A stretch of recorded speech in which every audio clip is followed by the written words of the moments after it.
So here's the new dash cam from Dansker, the S16. So this is a 4K dash cam coming in at a price of close to 7,000 rupees. Let's quickly open up the box and show you the contents inside. So at first you get the user guide which describes the product, gives you the installation steps, gives you the specifications and the special features of this camera.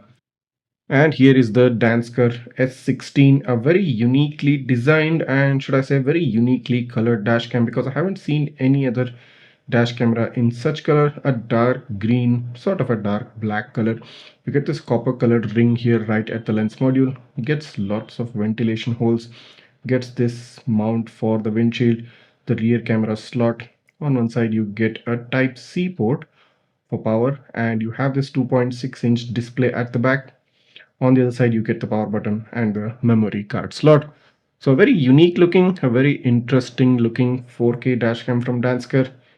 And what I can surely say is that this is kind of compact size, comes almost well within the palm of my hand, so it will be easy to conceal and hide behind your internal rear view mirror. So here's the suction mount for the camera, which gets a circular control knob right here to adapt the suction. You also get a small screw attachment right here to help you in adjusting the proper angle. So to attach the dash cam to the windshield mount, all you need to do is just slide in the mount into its slot, and that's it. Basically, you're done. Now you can adapt this camera to any windshield using the tiltable angle of this windshield mount. And here is the rear camera, a full HD 1080p camera as given on the sticker right here. Gets connectors A and B, gets a 3.5mm connector for the main camera, and you also get this red wire, basically a backup signal wire, which you can connect to the reverse light of a car to get a reverse view on the display. So this dash camera, as most other Dansker rear dash cams, is designed to be mounted outside the car, gets a metallic mount right here. So you can mount this at the rear bumper, but if you prefer to do so, you can mount it inside the rear windshield as well. You also get this 3M sticker and two screws in order to adapt the rear camera's mount. So in case if you're mounting it to the bumper, you have screws. In case if you prefer to stick it, you get a 3M sticker right inside the box. Lastly, you also get a pre-attached 12-volt car charger. On the other end, you get a L-shaped Type-C connector which plugs in into the main camera unit. The other end plugs in into the 12-volt socket of the car. So a smart and a very unique looking Dansker S16 camera. So it will be interesting to see the kind of performance, the kind of video quality this camera brings out. So let's move on and take a look at that. So here's the Dansker S16 currently mounted on my windshield, and straight up on the display you get the front camera view, and you also get some buttons which are like displayed on the screen. So since this is a touch screen panel, you can easily access all settings just by touching the screen. So switching between the camera views, here you have the rear camera view, and then you can switch into a picture-in-picture mode where the rear camera view is being shown in a small thumbnail display right here on top, and you get a front camera view.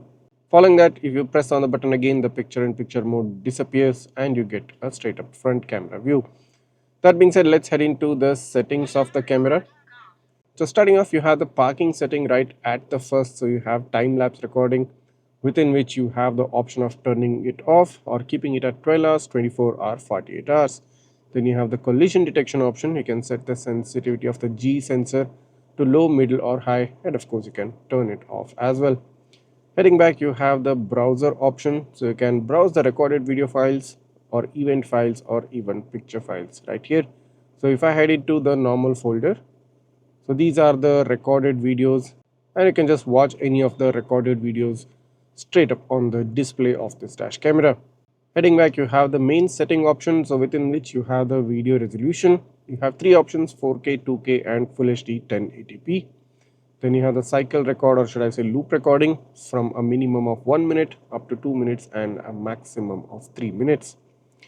Heading back, you have the sound record option, basically the mic option. You can set it to off or on. Then you have the G sensitivity option for event recording. You can set it to off, low, middle or high for the sensitivity of the sensor. Then you have the language option. You can select language based on your requirement. Then you have the LCD power save, or should I say the screen saver option. You can set it to off or set it to 1 minute or 3 minutes. Then you have the date and time setting. Then you have the volume setting. You can set it to low or high. Following that, you have the beep option. If you click that, Anytime you touch the screen, it will give you a beep sound. Then you have the stamp option, basically the information that is being displayed on the recorded video. Then you have the time format, 12 hours or 24 hours. Then you have the rear mirror. You can enable or disable this as per your requirement. Then you have the GPS status showing you the strength of the GPS signal. Then you have the speed unit, kilometers per hour or miles per hour. Following that, you have the fatigue driving alert. You can set it to off or on. Then you have the ADAS feature, that is LDWS, lane departure warning. You can enable this or disable this. Then you have the FCW, that is front collision warning system. You can enable or disable that as well. Then you have the app downloads for the video app. So you get this QR code right up on the screen, so you can scan the QR code using a smartphone and download the video app. Then you have the screen flicker, 50 or 60 hertz. Then you have the reset setup. So all the settings will be deleted if you click on the yes button. And then you have back to the original setting, that is the video resolution. Then you have the format option from the main menu to format the memory card. Then you have the Wi-Fi option. So you can turn off Wi-Fi and turn on Wi-Fi using this particular option right here. Then you have the product info, giving you the details regarding the product and the Wi-Fi information. So right here in the middle of the screen, you're getting this ADAS calibration line for the horizon and for the road. So you need to align the road and the horizon accordingly, and the ADAS should get calibrated. So here you have the snapshot buttons. If you want to take a photo, just click on the button right here and it takes a photo. And the round circular white button given right here is a lock current file option. So any particular video which you want to lock in a separate folder, just press this button and the video will get locked in a separate folder. So the good thing about the S16 is that this is 360-degree rotatable, which means you can turn around and record any particular area of the car, even the cabin of the car as well. So this is a lot of convenience which most other dash cams might miss out, especially in this budget range. So having a 360-degree rotatable mount is a very practical feature. Additionally, if you just press the power button on the left, it will turn off the display. If you press it back on again, it will turn on the display. So one more important thing is that if you engage the reverse gear of your car, you get a reverse view along with the guidelines being displayed on the screen. So this is also a super cool thing because most other cameras might miss out on this feature. So getting these guidelines will be helpful. So you just need to align the camera accordingly so that the guidelines align properly to the horizon level. But that being said, having this feature is a super cool thing. Taking a look at the front camera's video quality, so this shoots a 3840 into 2160p resolution at 30 fps, gets 10,000 kbps of bitrate and a file size of about 73.2 MB per minute. Now straight up, as you can see on the screen right now, the quality looks sharp and crisp during daytime. Bright sunlit conditions shouldn't be a problem for the S16. You get a wide field of view covering most of the area in front of the car. The color saturation also looks kind of more or less balanced. So daytime performance is pretty much flawless. You can completely rely on this camera for gathering that important and crucial evidence from the front camera. Moving on to the nighttime footage, the glare from the street lights and the tail lights of cars looks slightly higher than normal. The number plate readability also is affected and will be good only when not under the direct glare of headlights. Saturation does seem a tad bit higher because you can see those punchy red colors of the cars and the tail lights. But overall, the sharpness and the contrast levels do look decent. The brightness levels are also totally fine. And of course, as mentioned previously, the field of view of this camera is pretty good, covering a large area in front of the car. So overall quality is kind of good enough for day-to-day purposes. Maybe slightly higher on the saturation and slightly higher on the exposure side, but that's nothing to complain against considering the price point this camera comes at. Moving on to the rear camera quality, so this shoots a Full HD 1080p resolution at 25 fps, 6000 kbps of bitrate and 43 MB per minute of file size. And you can straight up notice the difference what the front camera and the rear camera brings. The front camera has a punchy higher resolution. The rear camera loses a bit of sharpness but still maintains the clarity what it's supposed to maintain at Full HD resolution. Now this was bright sunlit conditions, and because of this the video is looking quite good. You have enough coverage from the rear camera as well in terms of its field of view.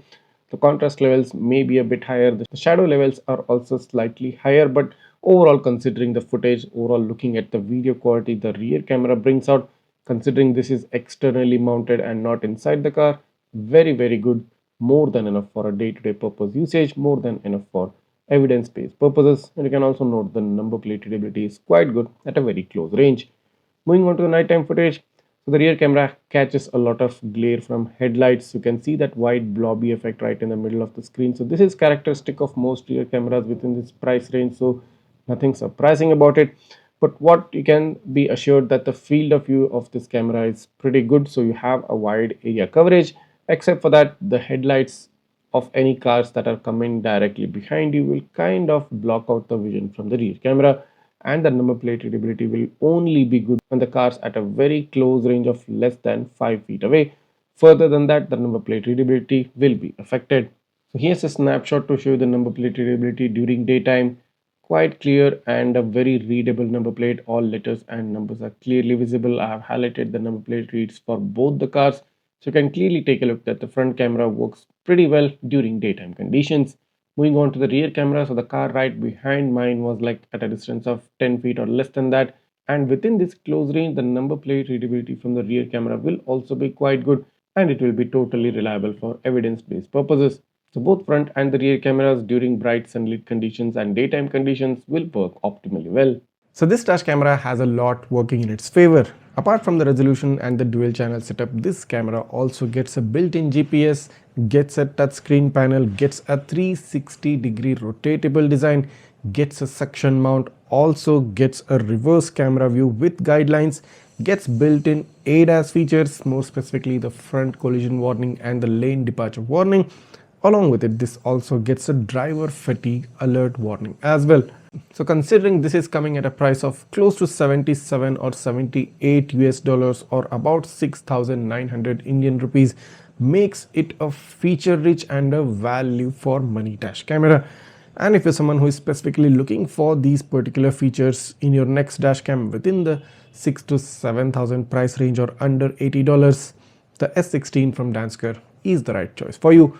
Go ahead and grab it right now. The purchase link is given right down below in the description. You will be redirected to the Dansker website, wherein you have to fill up a form and provide a few details, after which you will be contacted by Dansker for the sale.